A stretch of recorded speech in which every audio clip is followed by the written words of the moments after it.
Good morning મિત્રો, આજે આપણે જોઈશું ધોરણ 12 પૈકી યુનિટ નંબર 8 જેનું નામ છે પંચાયતી રાજ કે સમાજશાસ્ત્રના આ યુનિટમાં આપણે અગાઉ પણ વાત કરી છે કે જેની અંદર આપણે વાત કરી હતી કે પંચાયતી રાજનો ઉદ્ભવ કઈ રીતના થયો, પંચાયતી રાજ માટે આઝાદી પહેલાં અને આઝાદી બાદ કઈ રીતના પ્રયત્નો થયેલા છે। ત્યારબાદ આપણે વાત કરી હતી પંચાયતી રાજની વ્યાખ્યા। ત્યાર પછી ત્રિસ્તરીય માળખા પૈકી આપણે નીચેનીથી વાત કરીએ તો સૌથી પાયાનું એકમ ગ્રામ પંચાયત જોયું, ત્યારબાદ મધ્યમ એકમ તાલુકા પંચાયત અને આજે સૌથી ઉપરનું એકમ એટલે કે સૌથી વધારે સત્તા ધરાવતું એકમ એટલે કે જિલ્લા પંચાયત જોવાના છીએ। તો જોઈએ કે સૌથી પહેલાં આપણે વાત કરીએ કે જિલ્લા પંચાયત છે તૃતીય સ્તર ગણાય છે। જિલ્લા પંચાયતના સભ્યોની વાત કરીએ તો પંચાયતી ત્રિસ્તરીય માળખા પૈકી આપણે વાત કરીએ તો પંચાયતી રાજમાં જિલ્લા પંચાયતમાં 17 સભ્યો આપણે વાત કરીએ કે 4 લાખની વસ્તી હોય તો કેટલા સભ્યો હોય છે? 17 સભ્યો। અને દરેક લાખની વસ્તી દીઠ કે માની લો કે 1 લાખની વસ્તી વધે છે તો કેટલા સભ્યો ઉમેરાય? 2 સભ્યોનો વધારો થાય છે। યાદ રાખવાનું છે કે 4 લાખની વસ્તી હોય તો કેટલા સભ્યો હોય છે? 17। અને દર 1 લાખ કે માની લો કે 4 થી 5 લાખની વસ્તી થઈ જાય છે 1 લાખ વધીને તો કેટલા સભ્યો ઉમેરાય છે?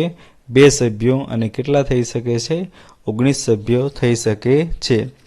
આ ઉપરાંત આપણે વાત કરીએ કે આ દરેક સભ્યોમાં અગાઉની પ્રથમ અને દ્વિતીયક સ્તરની જેમ અહીંયા તૃતીયક સ્તરમાં પણ છે મહિલાઓ માટે 33% અનામત તેમજ SC/ST માટે અધ્યક્ષપદ તેમજ સભ્યપદ માટે અનામત રાખવામાં આવેલ છે।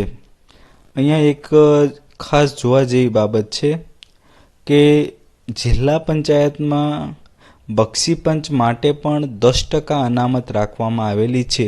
એ પણ શેમાં? અધ્યક્ષપદમાં। કે ગયા વર્ષની બોર્ડની પરીક્ષામાં આ પ્રશ્ન પૂછાયો હતો કે જિલ્લા પંચાયતમાં બક્ષીપંચ માટે કેટલા ટકા અનામત રાખવામાં આવી હતી? તો 10%। અને એમાં આનો ઉલ્લેખ હતો પરંતુ થોડીક પ્રશ્નમાં મિસમેચ હતી કે અધ્યક્ષપદ એ શબ્દ ઉચ્ચારવામાં આવ્યો નહોતો। તો ઘણીવાર આવી રીતના માઇનર ચેન્જ કરીને પણ તમને પ્રશ્ન પૂછી શકે છે।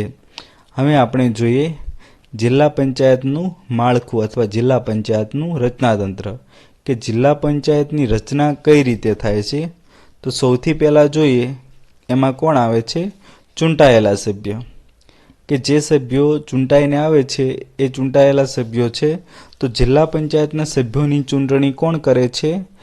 તો તાલુકાની અંદર આવેલા કે જિલ્લાની અંદર આવેલા દરેક ગામડાના મતદાતાઓ છે એની પસંદગી કરે છે। અને આ ચૂંટાયેલા સભ્યો છે એ પોતાના જિલ્લા પંચાયતના પ્રમુખ અને ઉપપ્રમુખની પસંદગી પોતે કરી શકે છે। એટલે કે ચૂંટાયેલા સભ્યો છે એ જ પ્રમુખ કોણ બનશે અને ઉપપ્રમુખ કોણ બનશે એ જાતે નક્કી કરી શકે છે।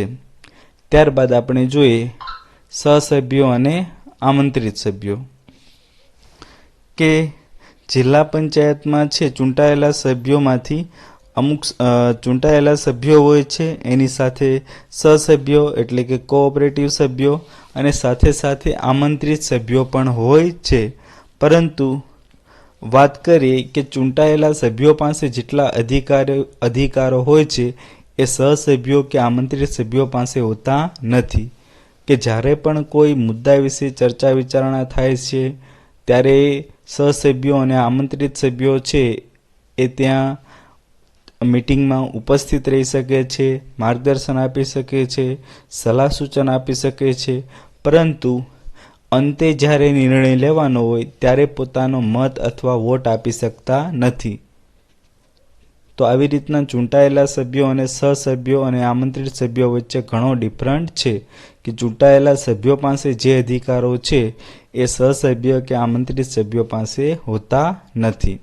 ત્યારબાદ જોઈએ જિલ્લા પંચાયતની સમિતિઓ, કે જિલ્લા પંચાયતને પોતાના જિલ્લાના ગામોના વિકાસ માટે કે દરેકે દરેક ગામ છે એના શૈક્ષણિક, આર્થિક તેમજ વહીવટી, કૃષિ ક્ષેત્રે આ બધે ક્ષેત્રે વિકાસ કરવા માટે ઘણી બધી પંચાયતની રચના કરવી પડે છે.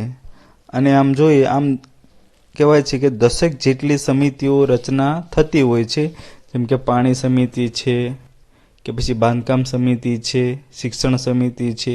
તો આવી રીતના ઘણી બધી સમિતિઓની રચના થતી હોય છે. અને આ દરેકે દરેક સમિતિ છે એના અધ્યક્ષ પણ નક્કી થતા હોય છે અને અધ્યક્ષના માર્ગદર્શન અને દોરવણી નીચે જ આ સમિતિઓ કામ કરતી હોય છે. જેમ કે શિક્ષણ સમિતિ હોય તો શિક્ષણ સમિતિના અધ્યક્ષ જે પ્રમાણે કામ કહે છે, જે પ્રમાણે માર્ગદર્શન આપે છે એ પ્રમાણે એ સંપૂર્ણ સમિતિ છે એને કામ કરવાનું રહે છે. એવી રીતના પાણી પુરવઠાની અથવા પાણી સમિતિ હોય તો એના પણ અધ્યક્ષ છે પોતાની સમિતિ અને સમિતિની સાથે સંકળાયેલું કાર્ય કરતા હોય છે. હવે જોઈએ કે જિલ્લા પંચાયતના પ્રમુખ, કે જિલ્લા પંચાયતના લોકશાહી વડા અથવા જિલ્લા પંચાયતના વડા આપણે કહીએ તો એ કોણ છે? જિલ્લા પંચાયતના પ્રમુખ, કે જેની પસંદગી ચૂંટાયેલા સભ્યો કરે છે. જિલ્લા પંચાયતના પ્રમુખનું પદ છે એ ખૂબ જ મહત્વનું છે, કારણ કે જિલ્લા પંચાયતના પ્રમુખ જેટલા એક્ટિવ હશે, જેટલા કાર્યરત હશે, એટલો જ એ તાલુકાનો, જિલ્લાનો અને એની અંદર આવેલા નાનાથી મોટા દરેક ગામડાનો વિકાસ સારી રીતના થઈ શકશે.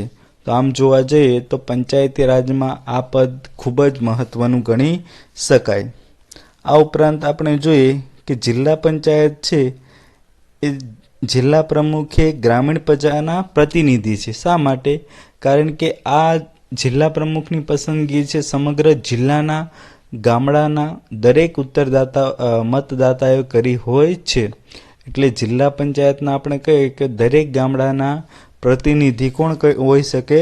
જિલ્લા પ્રમુખ હોઈ શકે. પંચાયતી રાજની સફળતાનો તથા ગ્રામીણ વિકાસની સફળતાનો આધાર જિલ્લા પ્રમુખ ઉપર છે. કારણ કે જેટલા જિલ્લા પંચાયતના જિલ્લા પ્રમુખ સારા હશે, કાર્યરત હશે, વહીવટી કુશળતા ધરાવતા હશે, એટલા જ એની અંદરમાં આવતા તાલુકા અને તાલુકાની અંદરમાં આવતા ગામડા એનો એટલો જ વિકાસ સારો થઈ શકશે. એટલે આમ જોવા જઈએ તો આ પદ ખૂબ જ મહત્વનું છે. ત્યારબાદ જિલ્લા વિકાસ અધિકારી, જેને આપણે કહીએ છીએ DDO, ડિસ્ટ્રિક્ટ ડેવલપમેન્ટ ઓફિસર. આ સરકાર દ્વારા નિમાયેલા એક વહીવટી વડા છે, જિલ્લા વિકાસ અધિકારી. અને જિલ્લા વિકાસ અધિકારી છે એ જિલ્લા પંચાયત હસ્તકનો સરકારી અધિકારી કહી શકાય. અને જિલ્લા વિકાસ અધિકારીનું કાર્ય શું છે?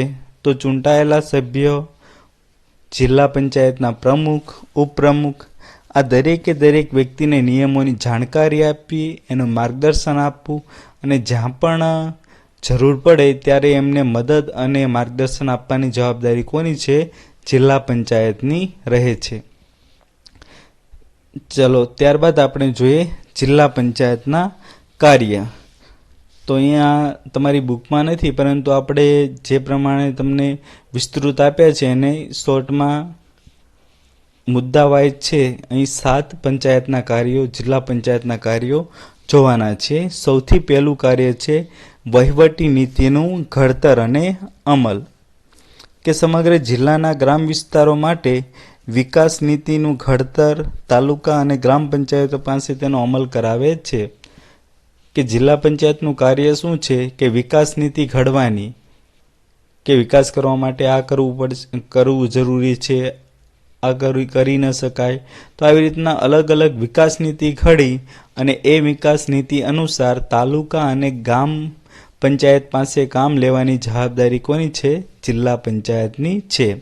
ત્યારબાદ બીજું છે વાહન વ્યવહારનો વિકાસ, કે ખાસ કરીને રસ્તાઓ બનાવવાની જવાબદારી એ પણ જિલ્લા પંચાયતની છે. ખાસ કરીને કહીએ કે બે તાલુકાને જોડતા કે પછી ગામ વચ્ચેના રસ્તાઓ છે એ પણ જિલ્લા પંચાયતની જવાબદારી ગણી શકાય કે એ રસ્તાઓ બનાવવાની, તેની દેખરેખ રાખવાની, જાળવણી રાખવાની, તેને રિપેર કરાવવાની આ સંપૂર્ણ જવાબદારી કોની છે?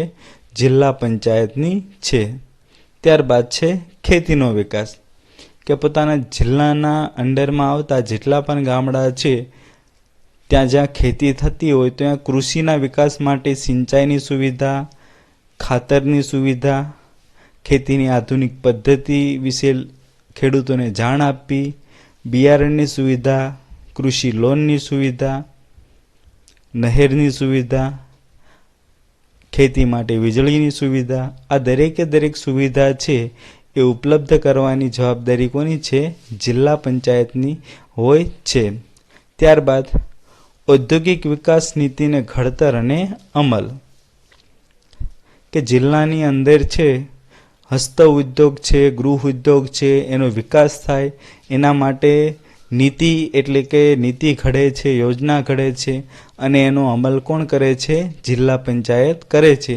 જેનાથી શું થશે કે જિલ્લાની અંદર આવેલા ગામડા છે ત્યાંના જે પણ લોકોને બેકાર હોય, બેરોજગાર હોય એ લોકોને ગૃહ ઉદ્યોગ દ્વારા કામ મળી રહે છે અને કામ મળતા એ લોકોની બેકારી, ગરીબી દૂર થઈ શકશે.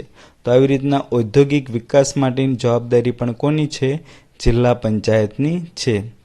ત્યારબાદ પાંચમું છે સ્વાસ્થ્ય અને રાહત કાર્ય, કે જિલ્લા પંચાયતની અંદર આવેલા તમામ ગામના વિકાસ માટે દરેક ગામની અંદર છે આરોગ્ય કેન્દ્ર, કુટુંબ નિયોજન કેન્દ્ર, માતૃ અને બાળ કલ્યાણ કેન્દ્ર વગેરે ઉપલબ્ધ કરવાની જવાબદારી કોની છે? જિલ્લા પંચાયતની.